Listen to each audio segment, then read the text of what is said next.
Guy Nation, what's poppin'? Crazy Dog coming at you once again on the Buckin' Crazy YouTube channel with my Ohio State Buckeyes, Nebraska Cornhuskers Week 9 game preview as the Buckeyes are finally back in action this week, coming off what felt like arguably the longest and slowest bye week ever. Of course, they were coming off an excruciatingly painful loss to the Oregon Ducks, where they had multiple chances to win that game, and they just couldn't do it. So yeah, it was a painful bye week, right? Of course, a lot of people talking crap about the team, and essentially, the team had to do some soul searching a little bit, right? Because what happened at Autzen Stadium is not what you really want to see, right? I mean, the defense was getting hooked left and right. The offense was moving the ball with ease. And then at the end of the game, it looked like we had a chance to go down and win. And then, whew, just blew up in our face. You had that sus ass OPI penalty. And then Will Howard thinking he had more time on the clock. It looked like he got down in time to call a timeout. But the clock ran out. And yeah, painful loss. But a lot of Buckeye players were saying that they kind of needed a loss like this, right? Because it humbled them, right? So, anyways, they're back in action at the Horseshoe tomorrow afternoon, or at noon, I should say. Big noon kickoff will be in town, so that's cool. As they welcome the 5-2 Nebraska Cornhuskers. Of course, the Buckeyes come into this game number 4 ranked at 5-1. And what's crazy is that I remember Nebraska fans talking a few weeks ago, especially after they beat Colorado, talking about, man, could Nebraska realistically be undefeated heading into their matchup against Ohio State? And fast forward, and they have 2 losses. And they're coming off an absolute ass whooping at the hands of Indiana. Dare I say, Indiana might actually be back for real this time. Not that freaking, fake, like 2020 or whatever, right? When they were good for that 1 year, right? Had us thinking, oh my God, they might be back. And then they went right back to being garbage, right? Well, they might actually be back now. Because Coach Signetti has that team playing some serious ball. And now the question is, can Indiana remain undefeated so they face the Buckeyes? By the way, that game is at the Horseshoe. That is the week before we face the team up north. And I always talk about that game, the week before the game, where it's like, I hope the Buckeyes don't overlook their opponent. But man, we cannot overlook Indiana because they're going to kick our ass if we do. That's going to be a big time game. I bet you that game will be considered for a night game. I would not be shocked at all. Now, heading into that game against the Buckeyes, Indiana has Washington tomorrow at noon. Then they go to East Lansing to face Sparty. Then they got the team up north back at home in Bloomington. By the way, Pat McAfee show is at Bloomington, so that's cool, I guess. And then they have a bye week. So we're going to be getting Indiana coming off a bye week. And of course, for the Buckeyes, heading into that game, they have Penn State next week on the road. Then they host Purdue. Then they have a weird, neutral site game, I guess. You could say it's neutral, but it's still in Chicago because Ryan Field is no more. They're redoing it. They're going to build a newer Ryan Field, much better looking. It doesn't look like a high school stadium. But yeah, we got Northwestern the week before we face Indiana at Wrigley Field. That's going to be weird playing at a baseball stadium. That's going to be weird. And then, of course, you have Indiana at home and then the team up north at home. But yeah, if that Indiana game was on the road, that would have been a scary game. But I think we got it handled. We'll see, though. Now, historically, Ohio State has actually dominated this matchup, going 9-1 against the Huskers. Their one loss, of course, coming in that 1 year where Luke Fickell was the head coach following all that tattoo crap that happened. Since then, Ohio State has dominated this matchup. And the way I see it, nothing's going to change. I think we go out there and take care of business once again, right? Now, I'm not going to sleep on Nebraska. They have some solid players. Of course, Dylan Raiola is their quarterback, right? He's actually having a really good year. He's thrown for 1,592 yards, 9 touchdowns, 6 interceptions. He's gotten sacked 14 times. Wow. And then rushing, you have Dante Dowdell. He's their leading rusher, 350 yards on the ground on 81 carries, 5 touchdowns. You also have Emmett Johnson, technically Ramir Johnson, but I believe he's not playing this week. You have Ja'Cory Barney, who can be a threat on the ground. Those are their 4 rushers who all have over 100 yards on the ground. Of course, they also, I guess, used a little Heinrich Harburg as well, rushing. He's a backup quarterback. Then you have Gabe Irvin and a couple others as well. And then through the air, you have Jamal Banks. He leads the way, 23 receptions, 316 yards, only 2 touchdowns. Now, in terms of who has the most touchdowns through the air for them, it is Isaiah Nayor, 19 receptions, 304 yards, and 4 touchdowns. So they have a total of 9 touchdowns through the air, 12 on the ground. So it's pretty easy to see what their calling card is, their rushing game. So Ohio State, you're going to need to lock in the trenches. Stop their rushing attack. Force Raiola to beat you through the air. And I swear to God, Denzel Burke, my dude, I can understand getting cooked by Evan Stewart. That dude is a dog. Tez Johnson's a dog. But man, let me talk to you for a second, right? I don't think he's watching, but if he is, let me talk to you for a second. I need you to lock in, right? I need you to clamp down on whatever receiver you're locked up with. Whether it's Banks or Nayor or Jalen Lloyd, whoever. I need you to lock them down, right? I need you to be essentially in their back pocket without, committing any penalties. Davison and Benosin, same thing goes for you. Jordan Hancock, yeah, pretty much the same thing goes for all of our corners. We might even see Jermaine Matthews this week. That'd be cool, right? Now, Lathan Ransom, I guess, got hurt. We'll see if he's good to go. Not really sounding too optimistic there. But Caleb Downs, right? They might move Jordan Hancock to safety.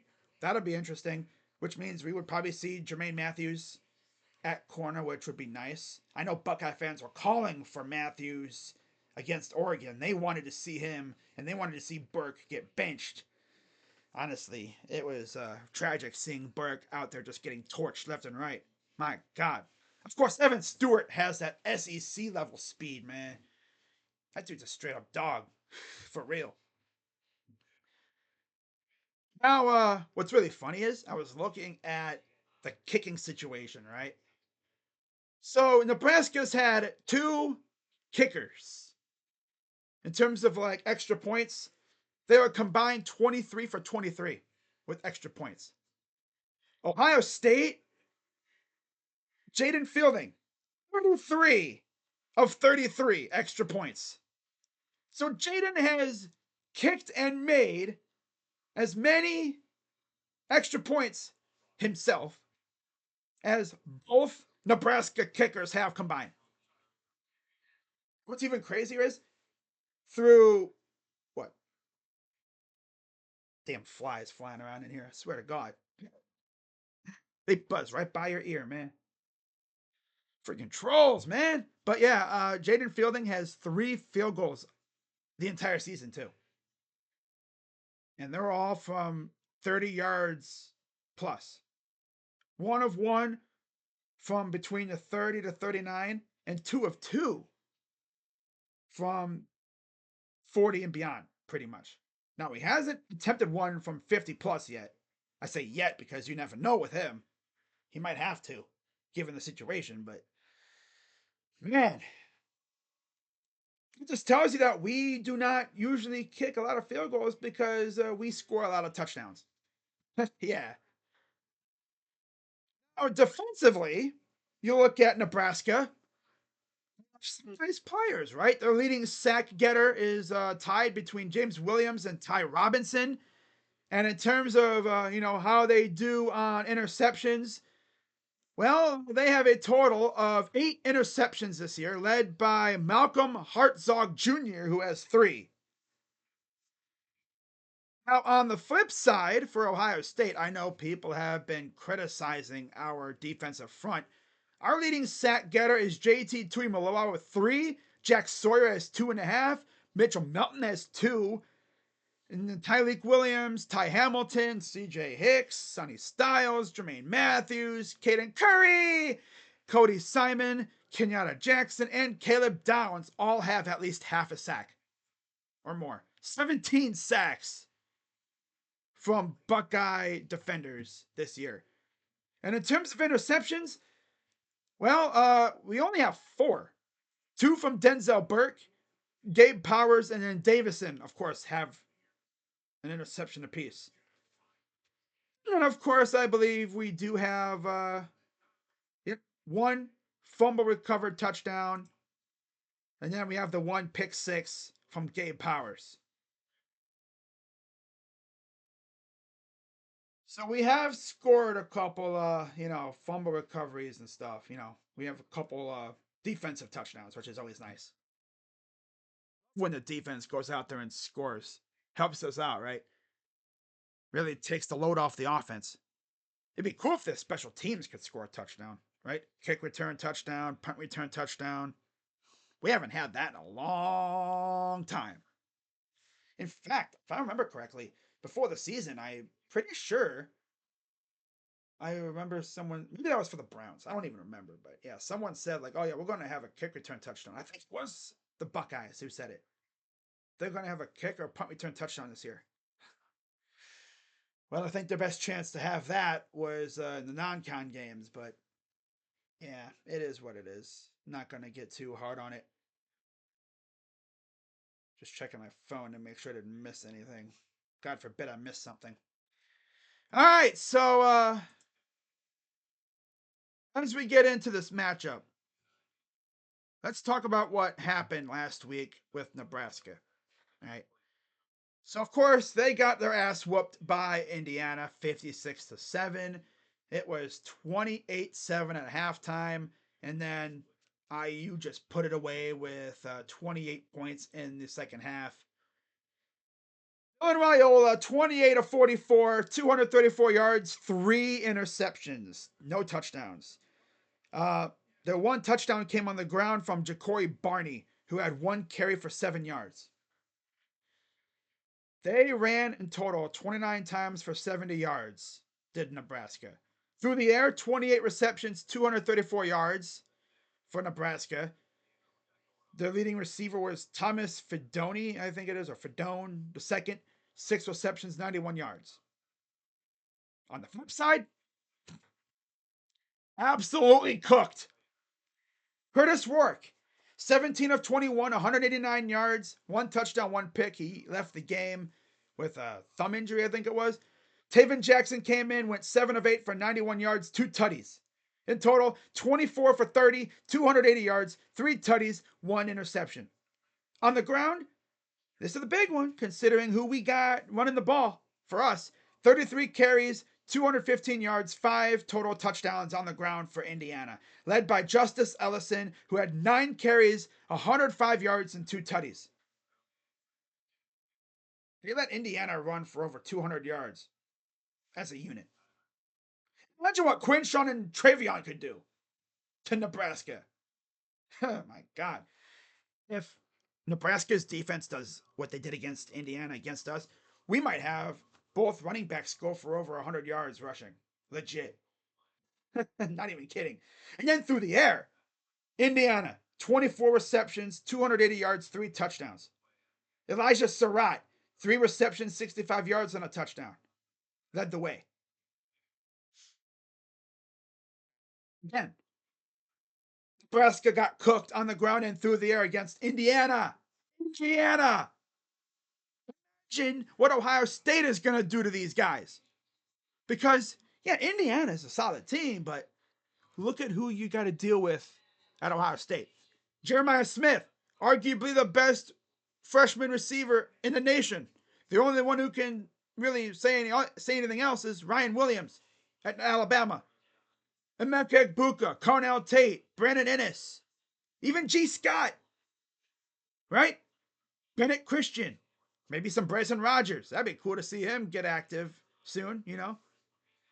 It's mainly Jeremiah, Emeka, Carnell, and Brandon Ennis through the air. Yep, we have 16 receiving touchdowns this year. Jeremiah has 7, Emeka has 6, and then, of course, Carnell and G. Scott and Bennett have 1 apiece. So, on the ground, though, we have 18 rushing touchdowns, led by Quinshon Judkins, who has 6. He's probably going to hit 1,000 yards. Same thing with Trevion, maybe. Trevion has 4 touchdowns, 5 for Will Howard. That's another thing. If you're Nebraska, you got to worry about our quarterback. This time, the opposing defense had to worry about an Ohio State quarterback rushing the ball. Justin Fields, right? I mean, yeah, CJ could do it, but Justin Fields loved to run the ball. That was his thing. That's his bread and butter.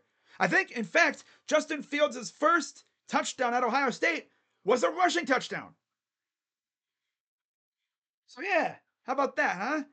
Will Howard has 5 rushing touchdowns. That's crazy. Look what he did last year at Kansas State. Now look what he's doing so far for us. By the way, did you see Kyle McCord last night? My dude was throwing touchdowns to Pittsburgh.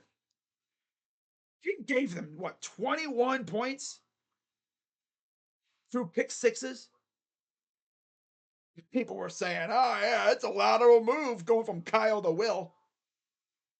Right, okay. Yeah, Will Howard has 3 interceptions the entire year.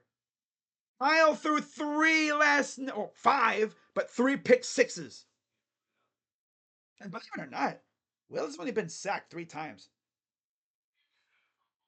I thought he got sacked a little more than that, but again, he's an elusive guy. He can actually get out of the pocket and extend plays, which is nice. 14 touchdowns, too, for Will Howard. Yeah, through the air. So that's cool, right? But yeah, this is gonna be an interesting game, right? This is gonna be an interesting game. I'm ready for it, man. I am so ready. Now getting into the notes and stuff, I actually decided to add something new to my little presentation. Before I get into my keys to a Buckeye dub, let's go over the visits. All the kids from high school coming in this week to watch the Buckeyes.